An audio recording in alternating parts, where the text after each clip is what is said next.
तो क्या हाल है दोस्तों। आज मैं लेके आया हूँ आपके लिए एक बहुत खास मूवी जिसका नाम है अनफेथफुल। तो मूवी की स्टार्ट सीन में हम एडवर्ड और कोनी को देखते हैं जो एक दूसरे के पति पत्नी होते हैं और अपनी जिंदगी में बहुत खुश भी होते हैं। उनका 8 साल का बेटा चार्ली भी है जो उनके साथ न्यूयॉर्क में रहते हैं। तो मूवी में हम आगे देखते हैं कि एडवर्ड ऑफिस के लिए निकलता है और अपने बच्चे को भी स्कूल ड्रॉप कर देता है। थोड़ी देर बाद कोनी भी शॉपिंग करने के लिए बाहर जाती है। मार्केट में जाकर वो चार्ली के लिए बर्थडे गिफ्ट खरीदना चाहती है। मौसम बहुत खराब हो जाता है और कोनी को घर जाने में परेशानी हो रही है और वहीं एक हैंडसम लड़का भी अपने घर जाने की कोशिश कर रहा है, लेकिन वह अपने बुक्स को संभालते संभालते कोनी से टकराता है। तो फिर वो उसके ऊपर गिर जाती है, अपने पैरों पर खड़ा हो जाता है और वह एक दूसरे को अपना सामान उठाने में मदद करते हैं। और कोनी फिर उसे टैक्सी रोकने के लिए कहती है, लेकिन कोई भी टैक्सी ड्राइवर इस मौसम में किसी भी पैसेंजर को नहीं लेना चाहता है। गिरने की वजह से कोनी के घुटने में चोट लगी थी और वह ठीक से चल भी नहीं पा रही थी, इसलिए पॉल उससे कहता है कि वह पास में ही रहता है और वह उसका इलाज कर सकता है। अपने फ्लैट में घुसने के बाद पॉल कोनी को बाथरूम में ले जाता है। वहाँ वह उसे चोट पर कुछ बैंडेज लगाती है और उसका फोन मांगती है ताकि वह घर पर वापस कॉल कर सके। और जब वो अपने घर वालों से बात कर रही होती है तो पॉल उसे चोट के लिए कुछ बर्फ देता है। कोनी पॉल के साथ अनकंफर्टेबल महसूस करती है और वहाँ से जाने का फैसला करती है। जाने से पहले पॉल उसे एक किताब गिफ्ट करता है। घर पहुँचते ही चार्ली कोनी की चोटों को देखता है और अपने स्कूल प्रोजेक्ट के लिए कोनी की तस्वीर लेता है। तो कुछ देर बाद एडवर्ड घर आता है और कोनी की उसकी तबीयत के बारे में पूछता है। कोनी उसे आज की सारी घटना के बारे में बताती है। मजाक से एडवर्ड पूछता है कि क्या वह लड़का अट्रैक्टिव था।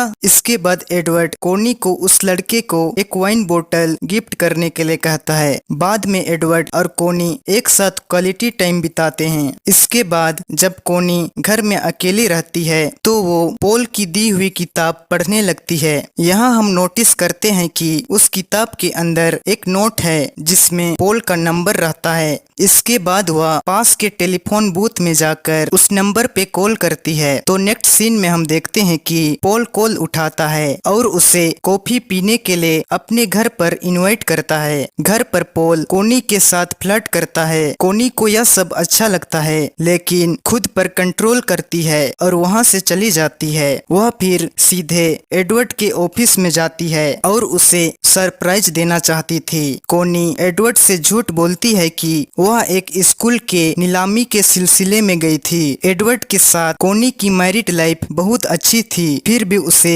किसी चीज की कमी थी। अगले दिन कोनी फिर से पॉल से मिलने जाती है, इसलिए पॉल उसे देखते ही फिर से फ्लर्ट करने लगता है। धीरे धीरे दोनों एक दूसरे से अट्रैक्ट हो जाते हैं। इसके बाद पॉल कोनी को उठाता है और उसे अपने बेडरूम में ले जाता है और वो भी उसकी हर पल को आनंद ले रही है। दिखावा करती है कि उसे यह पसंद नहीं है। वह आखिर में मूड में आ जाती है तो बाहर आने देती है और एंड में वह पॉल के साथ रोमांस करती है। इसके बाद एक दिन एडवर्ड कुछ काम से घर के लिए निकल रहा है। रास्ते में वह पॉल को देखता है और उसे स्कूल की नीलामी के बारे में पूछता है जिसके बारे में कोनी ने उससे कहा था। इस पर पॉल उससे कहता है कि वह तो बहुत दिन से बाहर था और कोनी ही नहीं कभी उसे कांटेक्ट नहीं किया था। एडवर्ड समझ जाता है कि कोनी ने उसे झूठ बोला है। रात में एडवर्ड कोनी से इस पर सवाल पूछता है तो कोनी उससे इस सवाल से दंग रह जाती है, लेकिन वह जवाब देती है कि मुझसे प्यार करती है। इसके बावजूद कोनी ही पॉल से बात करना जारी रखती है और वह दो अलग अलग जिंदगी जी रही है। वैसे तो कोनी अपने पति से बहुत प्यार करती है, लेकिन उसे पॉल के साथ बातें करना भी अच्छा लगता है। इसके बाद मूवी में हम देखते हैं कि पॉल और कोनी एक दूसरे को एक होटल में जाकर किस करते हैं,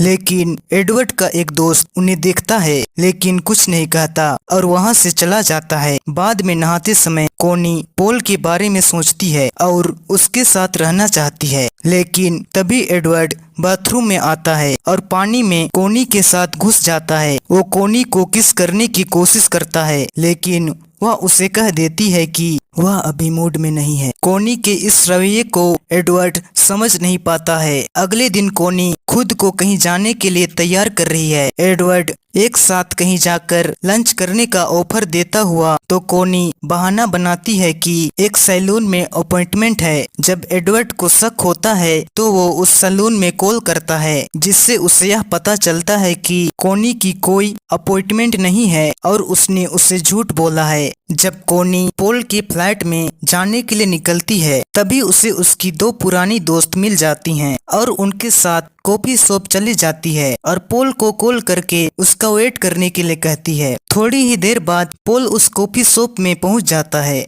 और कोनी को पीछे आने के लिए इशारा करता है। उसके साथ वॉशरूम में जाती है जहां दोनों अपना काम करते हैं। बाद में कोनी भी वापस टेबल पर अपने दोस्तों के पास आ जाती है तो कोनी को पोल के बारे में बताती है कि वह कितना हैंडसम है, यह नहीं जानते हुए कि उसका और कोनी का अफेयर है। तो अगले सीन में हमें दिखाया गया है कि एडवर्ड बिल को जॉब से निकाल देता है क्योंकि उसे पता चलता है कि वह कंपनी के बारे में अपने कॉम्पिटिटर को इंफॉर्मेशन लीक कर रहा था। एडवर्ड उसे बताता है कि वह उसका एक फैमिली जैसा था, लेकिन लालच के कारण उसने इसे खो दिया। जाने से पहले बिल गुस्से में एडवर्ड से कहता है कि दूसरों के बारे में बात करने से पहले वह खुद अपनी फैमिली को देख ले। इस बात के बाद एडवर्ड अब कंफर्म हो गया है कि कोनी उसे धोखा दे रही है, इसलिए वह फ्रेंच नामक प्राइवेट डिटेक्टिव को काम पर लगा देता है और उसे अपनी पत्नी की जासूसी करने के लिए कहता है। रात को एडवर्ड घर पर नॉर्मल तरीके से बात करता है और कोनी को कहता है कि वह कुछ दिनों के लिए बाहर जा रहा है। तो अगले दिन कोनी पोल से मिलने के लिए तैयार हो जाती है और वहाँ पूरा दिन पोल के साथ बिताती है,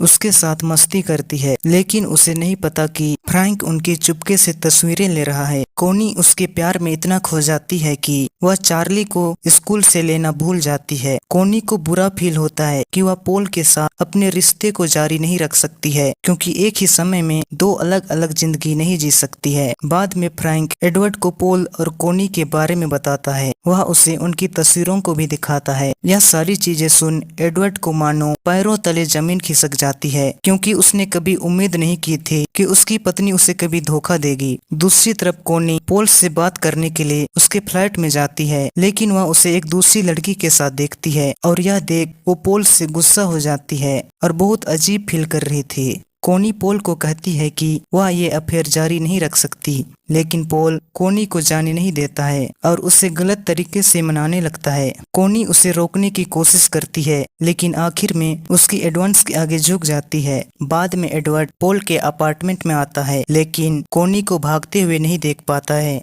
बहुत सोचने के बाद एडवर्ड पोल के फ्लैट पर जाकर उससे बात करने का फैसला करता है और उसे अंदर आने देता है और वह कोनी के बारे में बात करते हैं। पोल के घर में वो स्नो ग्लोब देखकर दंग रह जाता है जिसे उसने कोनी को गिफ्ट किया था। इस बारे में पूछता है तो वह जवाब देता है कि कोनी ने ही उसे दिया है। यह सुन वो पूरी तरह टूट जाता है और उसी तरह स्नो ग्लोब से हमला करता है, जिससे पोल की तुरंत मौत हो जाती है। सबूतों को साफ करते समय एडवर्ड पोल के फोन पर चेक करता है और उसे कोनी का मैसेज मिलता है जो कहती है कि वह अपनी फैमिली से झूठ नहीं बोल सकती और हमेशा के लिए अफेयर खत्म करना चाहती है। एडवर्ड फोन से सभी मैसेज को डिलीट कर देता है और सभी सबूतों को भी मिटा देता है।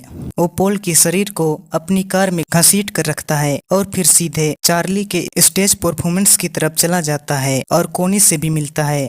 आधी रात को एडवर्ड एक सुनसान जगह में जाता है जहां वो पोल के शरीर को फेंक देता है। उस दिन के बाद में कुछ डिटेक्टिव एडवर्ड के घर आते हैं और कोनी से पोल के लापता होने के बारे में सवाल करते हैं क्योंकि उसकी पत्नी ने उसके लापता होने की रिपोर्ट दर्ज की है। कोनी उन्हें बताती है कि वो पोल को इतने अच्छे से नहीं जानती थी, उसके बारे में ज्यादा नहीं जानती है। जैसे जैसे दिन बीतते हैं उनकी फैमिली अपने नॉर्मल जिंदगी में लौट आती है और पिछले बीती हुई चीजों को भूलने की कोशिश करती है। लेकिन एक हफ्ते बाद डिटेक्टिव वापस आते हैं और खुलासा करते हैं कि पोल का शरीर मिल गया है। डिटेक्टिव कोनी से पूछते हैं कि वह पिछली बार वैसे कब मिली थी। कोनी उन्हें झूठ बोलती है कि वो पोल से एक इवेंट में मिली थी। पोल की मौत के बारे में जानने के बाद कोनी एकदम डिप्रेस हो जाती है, लेकिन अपनी फीलिंग को दबाने की कोशिश करती है। कुछ कपड़े धोते समय कोनी एडवर्ड की जैकेट में अपनी और पोल की तस्वीरें पाती हैं और उसे समझ आता है कि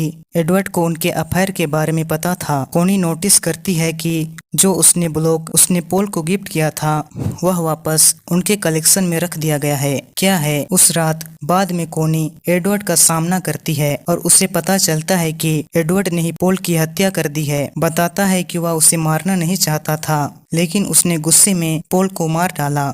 लेकिन अब पास्ट को नहीं बदला जा सकता, कह के और एडवर्ड और कोनी अपने नॉर्मल लाइफ में लौटने की कोशिश करते हैं। एक दिन कोनी उस स्नो ग्लोब को अपने हाथ में ले लेती है, जिसके अंदर उसे उनकी पुरानी फोटो भी मिलती है। कोनी इससे इमोशनल हो जाती है और समझ जाती है कि एडवर्ड उससे बहुत प्यार करता है, इसलिए वह अपने पास्ट को भूलने का फैसला करती है और अपनी और पोल की तस्वीरों को जला देती है। वह सोचती है कि अगर उस दिन वह पोल के अपार्टमेंट पर नहीं जाती तो उसकी जिंदगी कैसी होती। और इधर एडवर्ड अपने किए के लिए बुरा फील करते हुए कोनी से कहता है कि वह पोल की हत्या के लिए खुद को सरेंडर कर देगा, लेकिन कोनी ने उसे नहीं कहते हुए मना कर दिया कि वह उसे हौसला देती है कि आगे बढ़ना और अपनी नॉर्मल लाइफ में वापस आने के लिए कोई ना कोई रास्ता खोज लेंगे। लेकिन इसके बाद एडवर्ड अगले दिन अपनी गाड़ी को पुलिस स्टेशन के पास खड़ा कर देता है और अपने आप को सरेंडर कर देता है। अब कोनी को भी अपने किए पर